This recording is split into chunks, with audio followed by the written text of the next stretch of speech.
Hello and welcome back. I'm Robert Simmons, and you are listening to Discover U Radio's discussions.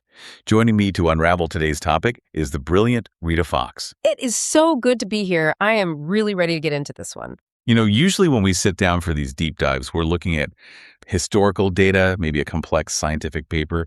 But today, I am vibrating with a different kind of excitement. We're doing something a little unusual. We are. We're looking at a piece of narrative work by an artist named Frankie M. And specifically, we're analyzing a text. It's both audio and lyrics called They Call It Security.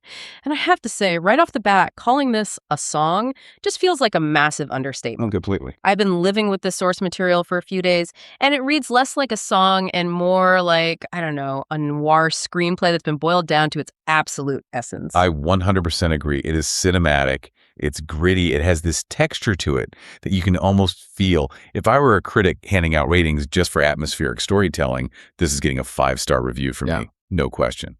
And that 5-star quality, it really comes from the density of the imagery. I mean, Frankie M isn't just telling us a story. He's building an entire world in very, very few lines. So that's our mission today. We're going to unpack that world. Right. We're going to deconstruct the setting, analyze the protagonist, look at the central mystery with this character, Jimmy Bowe, and then we have to talk about this haunting metaphor of the pale moonlight. Okay, so let's jump right in, because the first thing that hits you isn't a person, it's the place. Yes. The text opens with this very deliberate setting. Down by the Hudson on the Jersey side stands a mega warehouse where secrets hide. That gives you so much context immediately. You're not in the shiny part of Manhattan. No. You're on the industrial fringe, the Jersey side. It sort of implies you're looking at the city, maybe seeing the lights, but you are not a part of it. You're on the periphery. And this isn't some modern automated fulfillment center, is it? Oh, far from it. The sensory details are just so tactile and, well, unpleasant. The text mentions peeling paint and says the air is cold and damp. And then there's this lighting cue that I just love. The flickering lamp. Just another night beneath a flickering lamp. I mean, that detail does so much heavy lifting here, doesn't it? It really does. It's not just mood. It tells you that nobody cares enough to fix it. It signals neglect, abandonment. Exactly. It's dying and no one's paying attention. Which is why later in the text, it's described as a forgotten land and a dead-end street. I mean, think about the psychology of working in a place like that. If the land is forgotten, then the people in it probably feel forgotten too. Right. It creates this kind of suspension of normal rules. If you're on a dead-end street in a forgotten land, help is not coming. You're on your own. There's a line that really stood out to me here. The riverside warehouse of shadow and rust. Shadow and rust. I mean, that's such a potent combination. Rust is, it's slow decay. It's what happens when things aren't cared for. And shadows, that's where things hide. So before we even meet a person, the environment itself is hostile. It's an antagonist. Absolutely. Cold, damp, rusting, and hiding things. So against this backdrop, we get our protagonist. Who is telling us this story? Well, this is where it gets fascinating. The narrator introduces himself with a term that it just strips away any dignity. He calls himself hired muscle. That is a loaded term. Mm-hmm. Security officer implies a career, maybe a uniform. Hired muscle is just your tool, your meat. Exactly. And listen to how he phrases it. He says, they hired some muscle, put a gun in my hand to guard the shadows. Put a gun in my hand. That's so passive, isn't it? It's not, I chose to carry a gun. No, it's like he has no agency. He's just an instrument for the owners, like a gate or a lock, except he breathes. And his job description is not checking badges. No, not at all.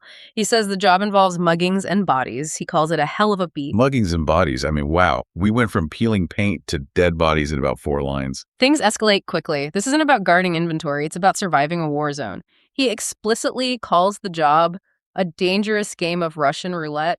Which is pure chance. It's not about skill or being smart. It's just spinning the cylinder and hoping. And that fatalism just creates this incredible tension. He says, every shadow is a suspect, every sound is a threat. That is the mindset of a soldier, not a night watchman. It's so intense. And just when you think it's just a general vibe of danger, he hits us with a specific incident, a name. This is the part that really hooked me. We're talking about the Jimmy Bowe incident. Yeah. Let's talk about Jimmy Bowe. The narrator mentions a specific spot, the old cart shack. A place he says you learn to dread. Why do you learn to dread a cart shack? Because that's where they found Jimmy Bowe stone cold dead. That rhyme, dread, dead. It just lands like a hammer. But here's the twist, and this is where the writing is just so smart. The description of Jimmy Bowe. Exactly. The text says his killing days were through. That line does so much work. His killing days. That tells you Jimmy Bowe wasn't some innocent victim. He was a predator himself, maybe a hitman, a violent criminal. So a predator who became the prey. Precisely. In this forgotten land, even the killers get killed. It completely subverts the idea that being tough is enough to keep you safe. Jimmy Bowe was a killer, and he ended up dead in a cart shack. And the narrator isn't really mourning him. He says Jimmy is lying there silent for me and for you. It's almost a grim sense of relief, right? Or at least an acknowledgement of the cycle of violence. He lived by the gun, died by the gun. And the narrator, who also has a gun in his hand, is probably looking at Jimmy Bowe and seeing a version of his own future. That's the Russian roulette coming back around. Today the bullet found Jimmy. Tomorrow, who knows? Which brings us perfectly to the core metaphor of the whole piece. The title is, they call it security. But the narrator, he keeps correcting that. He does. This is the chorus, the refrain that anchors the whole narrative. They call it security, a watch in the night, but it's just a long dance with the pale moonlight. A long dance with the pale moonlight. That's so poetic. It's beautiful, but also terrifying. It's deeply ironic. Security implies safety, control. But a dance with the pale moonlight sounds like madness. It implies wandering aimlessly in the dark. It's not a dance you're leading. No, you're reacting. You move. The shadows move. Your partner is the moonlight, this cold, indifferent spotlight on a crime scene. And what happens during this dance? He says he's finding ghosts in the quiet, sins in the dust. Sins in the dust. That ties right back to the rust and the decay. The physical dirt is mixed with the moral dirt of the place. The security isn't security at all. It's an illusion. So the title, they call it security, is basically sarcasm. It is. They call it that. The people in charge. But he knows the truth. He's not securing anything. He's just witnessing the aftermath.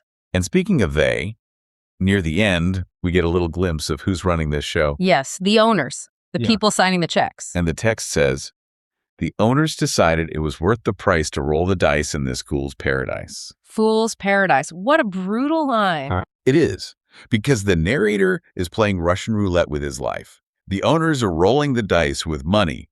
They've decided the risk is worth the price. But it's not their price to pay, is it? They aren't the ones finding Jimmy Bowe. Not at all. There's this massive disconnect. To the owners, the warehouse is an asset on a spreadsheet.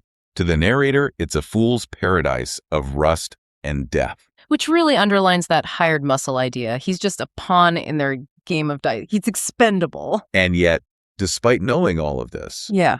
what does he do at the end of the day? Or the end of the night? So I checked my weapon, and I walked the line, waiting for the morning sun to finally shine. He continues. The persistence of the weary. He knows it's all a game, but he checks his weapon and he walks the line. It's a cycle. The moon, the sun, the moon, again. The dance never really ends. He's just waiting for the music to stop, but it never does. So when we step back from this, what we're really looking at is a story about the complete illusion of safety. Absolutely. It deconstructs the word security. We think of security as systems of protection, but here, the guard is just a man with a gun waiting to see if he survives the night. There's no corporate gloss on it. It's just raw. It is. And it reminds you that places hold memories. That warehouse isn't just a building, it's a container for sins and secrets. And the narrator is the one who has to live with them. He's tough enough to hold the gun, but he's also sensitive enough to see the ghosts. A lesser storyteller would have just made him a tough guy, but Frankie M made him a philosopher of the shadows. A philosopher of the shadows. I love that. You know, going back to the beginning, I said this deserves a 5-star review. And after unpacking all this, I am absolutely doubling down on that. I completely agree. It is so efficient, so evocative. It does in a few verses what some novels can't do in 300 pages. It really does. It leaves you with that lingering sense of dread and that haunting image of the pale moonlight. It's not romantic. It's cold, indifferent. It's the spotlight on a tragedy. Right. And you'll never look at one of those old industrial buildings the same way again. Exactly. And that is the power of great storytelling. It changes how you see the world. We drive past these forgotten lands, but people like the narrator actually live in them. And I think that's why it sticks with you. It's not just a spooky story. It's social commentary on the cost of that fool's paradise. The cost paid by the people walking the line. Well, this has been an absolute pleasure. It's really nice to just sit with a powerful narrative sometime. For me as well, a rare treat. So before we go, I want to leave you with a thought. The narrator is waiting for the morning sun to finally shine. It's a symbol of hope, of survival. But in a place defined by shadow and rust, in a place where the very dust holds sins, I have to ask, does the sun ever truly wash away the ghosts? Or do they just wait in the corners for the moonlight to return? That is the question. Thank you for listening to Discover You Radio's Discussions. I'm Robert Simmons. And I'm Rita Fox. Keep listening to the whispers. We'll see you in the next deep dive.